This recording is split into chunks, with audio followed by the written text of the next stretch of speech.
they're processing this like meeting my values kinds of information. But if they see a better deal, like out of the corner of their eye, they're gone. Like Sure. Yeah. Yeah. faster than any other generation. So, it's very important, but wait a second, this is more important over here. We're a long way from pricing not mattering in retail. Yeah, There's, right. there's a reason that's where all the loyalty programs started.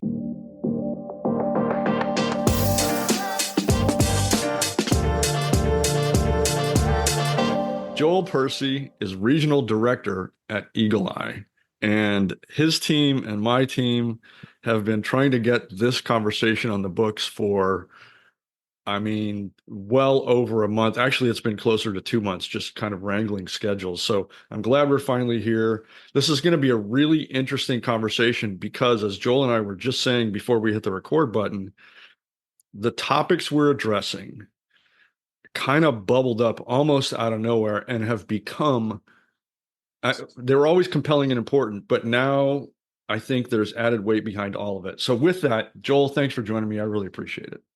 Yeah, great to be here, Mike. Looking forward to the conversation. So let's just set some context here for folks who may not know what Eagle Eye is and does. Maybe you can tell us a little about the company and then also your role there. Great. Yeah. So Eagle Eye is a global software company that works with retailers primarily on enabling personalized loyalty programs. So we work with a lot of the big grocery brands around the world, Loblaw, Tesco, Carrefour, Woolworths, Australia, as well as other retailers outside grocery who are looking to deliver loyalty to their customers and increasingly in a highly personalized one-to-one way. So that's Eagle Eye, and I work with a number of our big clients here in North America as a regional director, as you said. So I noticed on your bio that you're in Mississauga. That's right. Yeah. Also detected the accent. It's a lovely part of the world. So Very just good. side question, are you guys experiencing any of the weather that we are down here? We have a good layer of snow on the ground right now, I can say. I Yep. think I don't know how much, but my kids were out enjoying it on the weekend and it's still there. So it's definitely a good winter weather this week here in Toronto. Good, good. It's we're all figuring out how to shovel again right now. Nice. Very good. There's a lot of moaning out there on the sidewalks. But anyway, back to Yeah. the business at hand. Eagle Eye produced something which was just personally very interesting to me, but has become business interesting as Right. well. And that is the Green Loyalty Survey, which I'll just read the kind of description that you guys crafted.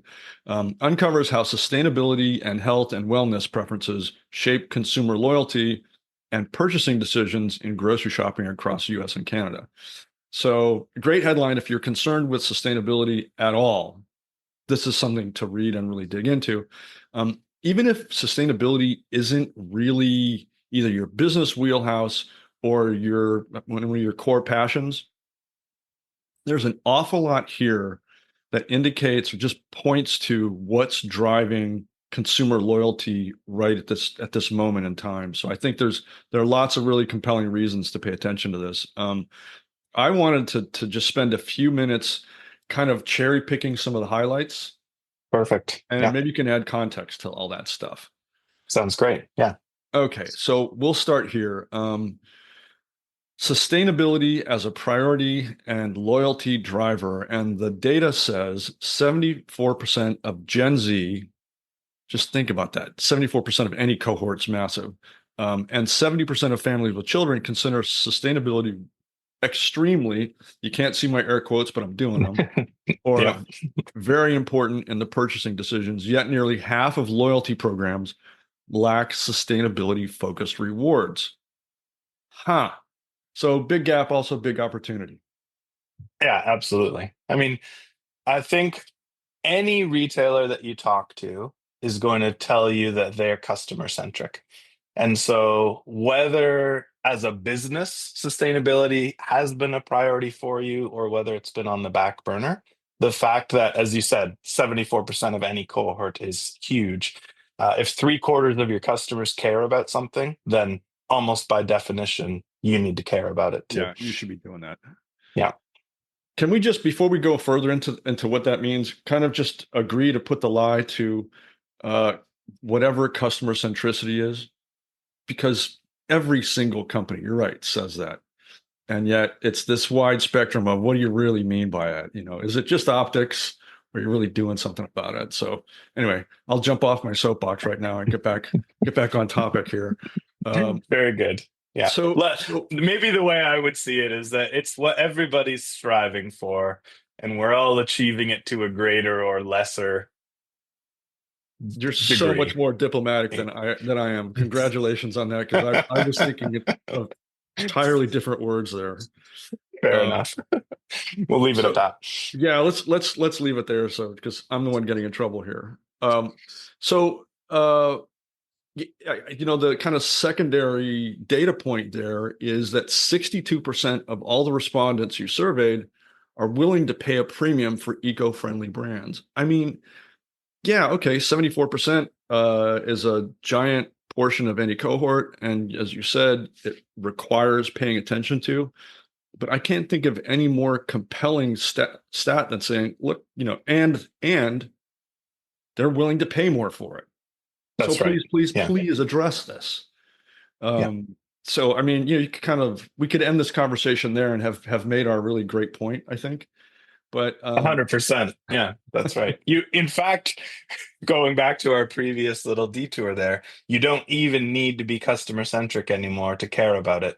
If your customers are willing to pay more for it, then it becomes a business priority. right, There's margin there, there's sales growth, there's, additional items in the basket. It matters to people. as well as improvement in overall customer satisfaction and loyalty. Yeah. So all those, and I think where I'm hoping this conversation heads is we can talk about what that might look like.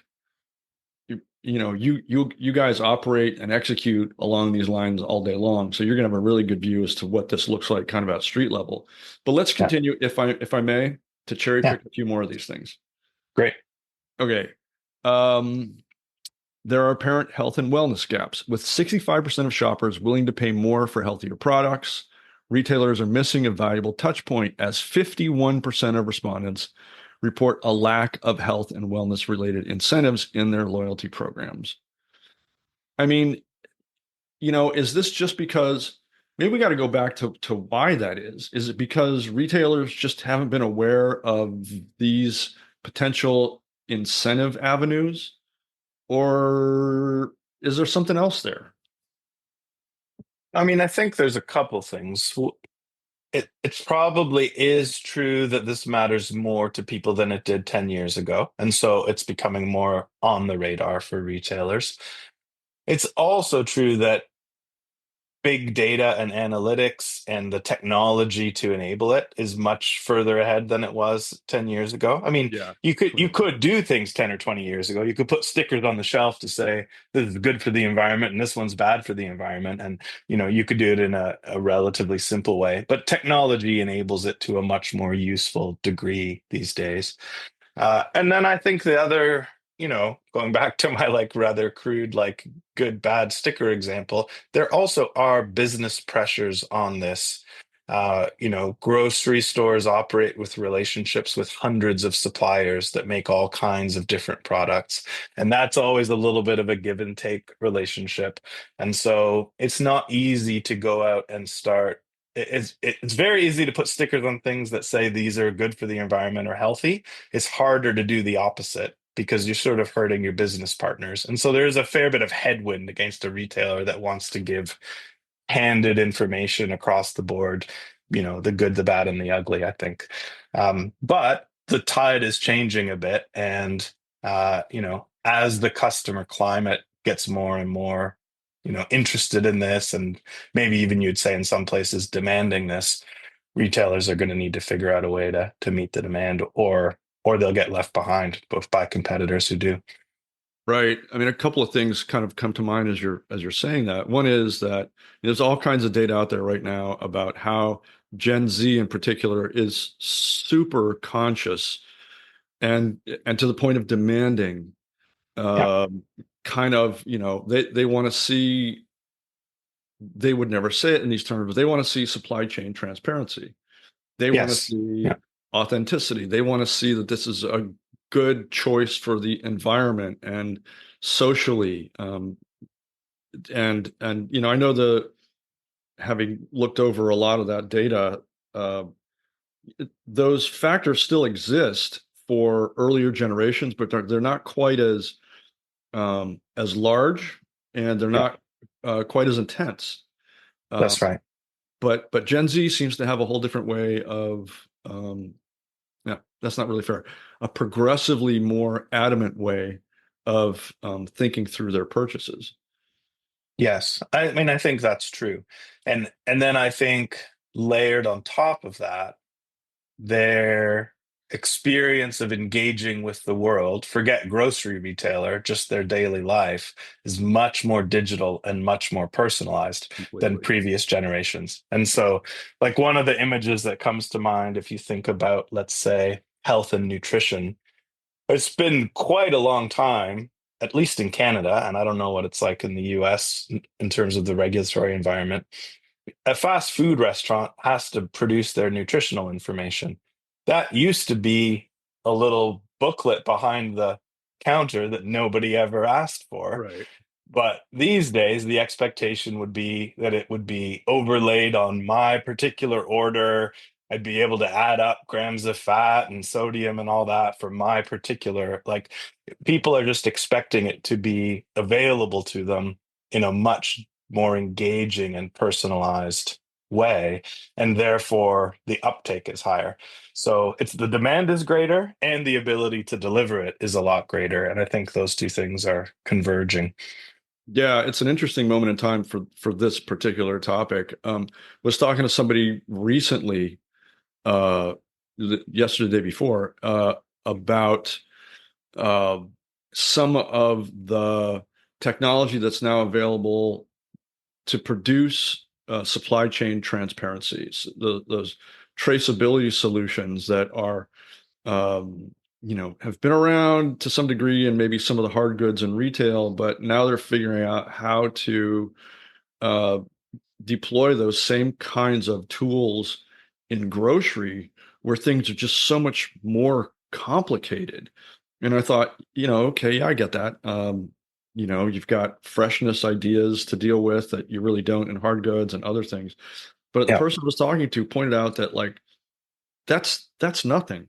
It really gets complicated when you're trying to track and source, say, a batch of avocados down to one avocado, down to if it hits your basket. But wait, what if instead the grocery store turns that into guacamole? And then what do you have? I mean, what happens to your traceability at that point? It starts to Yeah. look like Yeah. guacamole, it's just like, yeah, how do you do that? Absolutely. And they're trying to Yeah. figure all that out. Yeah, absolutely. And I think too, it is always possible to endlessly complicate things. And I'm not suggesting that that's a simple problem because it is a complex problem. But also, I think most consumers would sort of be okay if you were quite transparent and say, you know what, the number we use for avocados is an average. And it's still more sustainable than product X for these reasons. Sure. And we might be off by a little bit here and there, but it's still good as a guide to making more sustainable choices. I don't think anybody expects perfection, um, but I think the often clarity wins over accuracy. And so I think the retailers that are going to, I'm not suggesting anyone be dishonest, but accept that there's a little bit of variability and rounding in Sure. things and gives consumers a really, let's say, fun, engaging, digestible way to understand sustainability are going to win, rather than the ones who say, it's really complex. We're not doing anything until we've really got, the last like mile of that Right. avocado's journey, documented thoroughly. You're gonna I don't think that's what consumers expect, and I don't think Down to the that's the decimal path to point. winning here. Yeah, yeah, Right. Yeah, completely agree. I mean, there is a point, and even with Gen Z, where these are ancillary components to an overall purchase decision? I mean, a lot of factors are floating through Yes. somebody's head at that moment. Some of them are known. Many of them happen at a subconscious level, Yeah. and tend to be like, okay, you're meeting my values. That's not a really conscious thought process. It just has to be there. And yet, Yes. one of the more interesting things I've seen the data on this with Gen Z in particular is that they're processing this like meeting my values kinds of information. But if they see a better deal, like out of the corner of their eye, they're gone. like Sure. Yeah. Yeah. faster than any other generation. So, it's very important, but wait a second, this is more important over here.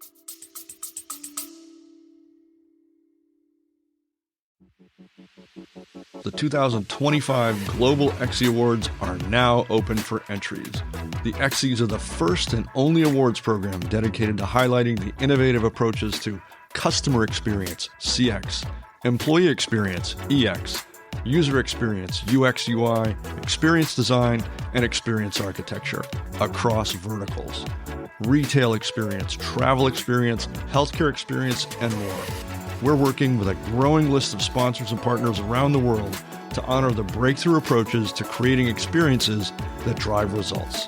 The confluence of technologies and the convergence of business necessities are driving some of the most creative experiences ever, and we think it's time to give credit where credit is due. The 2025 Global Exie Awards are now open for entries, and early bird pricing ends soon. To learn more, go to exieawards.com, that's EXXY awards.com, or visit customerland.net and click on the Exie banner.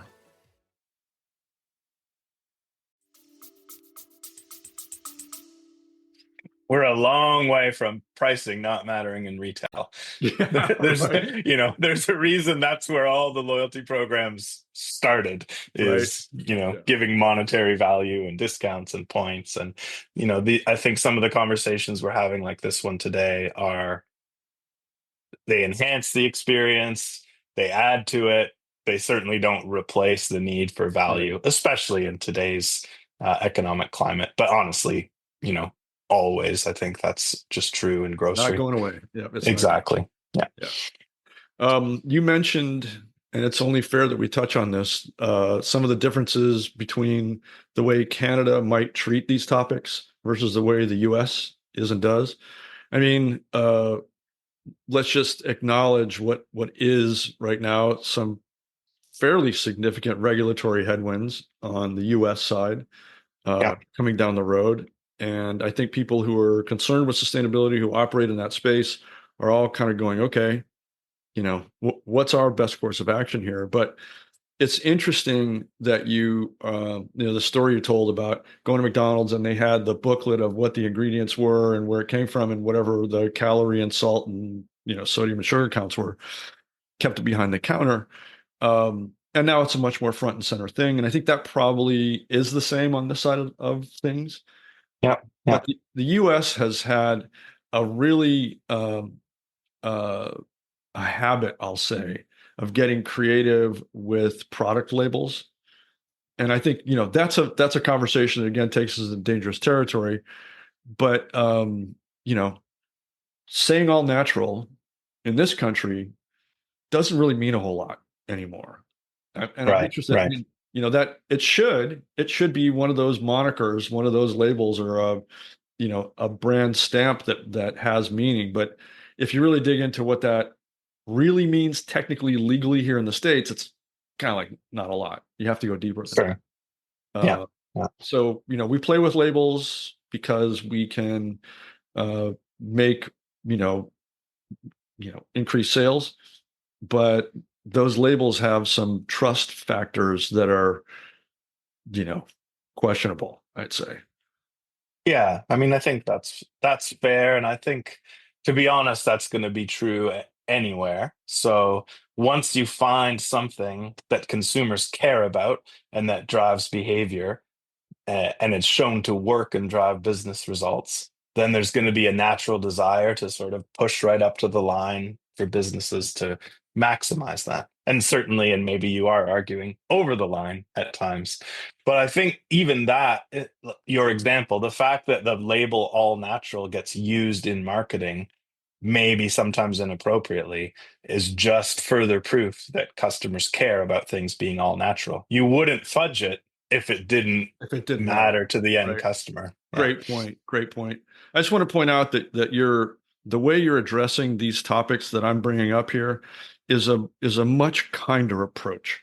Thank you for that. Like Well, you're taking a glass I'm half full representing approach. Canada today, right? So Right. There you go. There's a lot on your shoulders. Well, you're doing a good job. I think your people should be proud. Let's move on to a few more cherry-picked data points, if I may. yeah. At the intersection of sustainability and health preferences, 71% of sustainability-focused consumers also value health and wellness.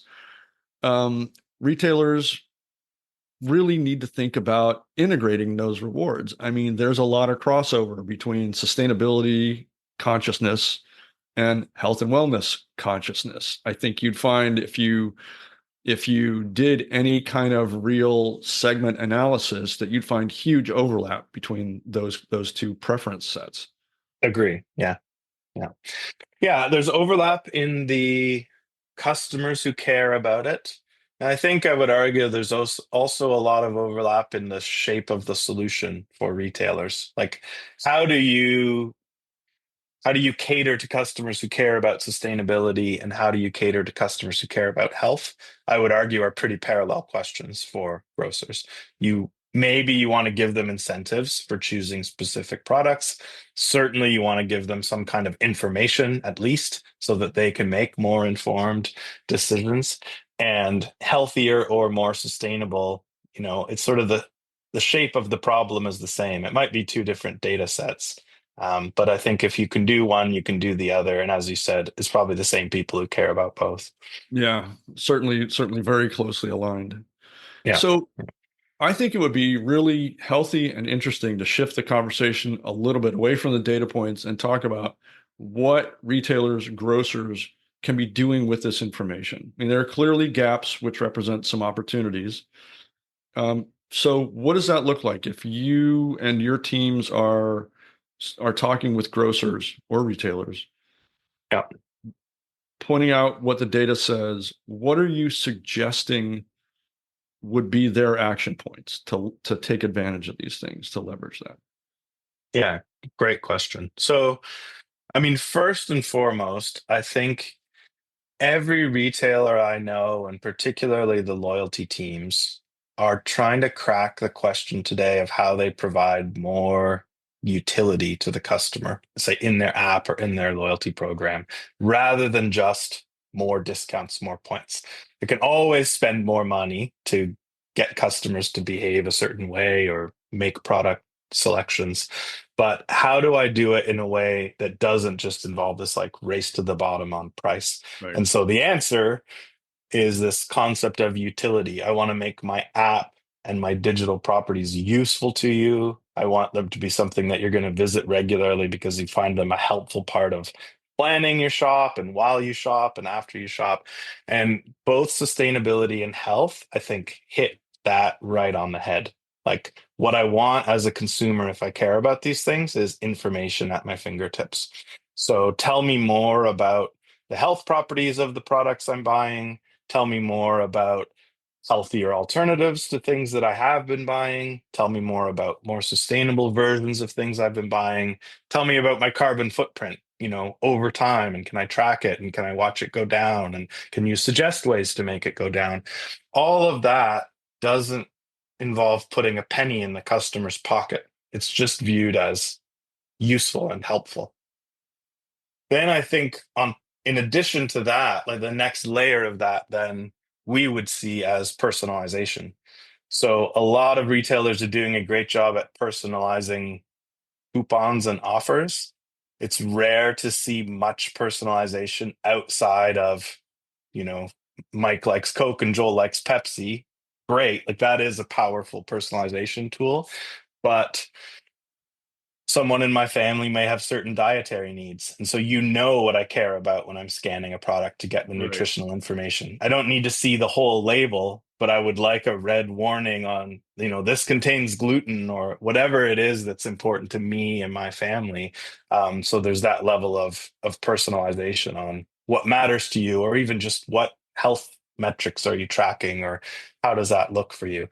And then I think the third element is, you're giving the information, you're personalizing the information. There is then a question of, do you want to give incentives to change behavior? Do I want to reward people with points or discounts or free products for making certain kinds of choices and driving that engagement? So I think those are the kinds of things we're seeing. And as we said at the top, the data and technology is relatively recently there to start doing some of those kinds of things. Yeah, again, you bring up another set of questions that'll take us into a hard left direction and ruin our morning schedules here.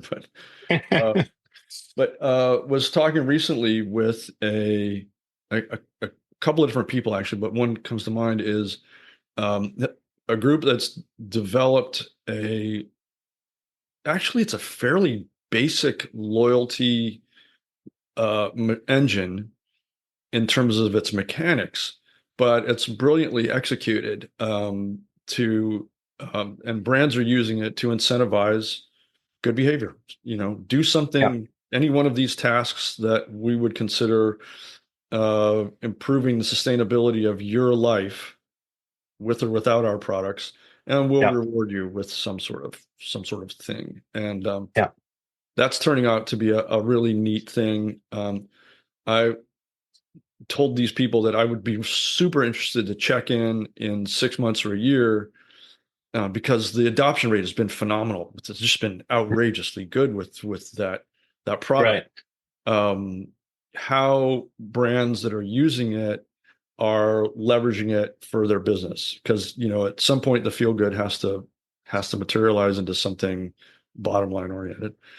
Uh, Yeah, so that's one. The other was that this is another group of people in the loyalty space that have developed some pretty sophisticated loyalty mechanisms. And one of them was basically, and this is not a new thing, but just the way it's deployed, dynamic pricing. So we know you so well, we've evaluated your and understand your value to us, and hopefully we're yeah, providing enough value to you reciprocally, that as you're going about your everyday work, everyday purchasing, we can adjust pricing real time dynamically to benefit you.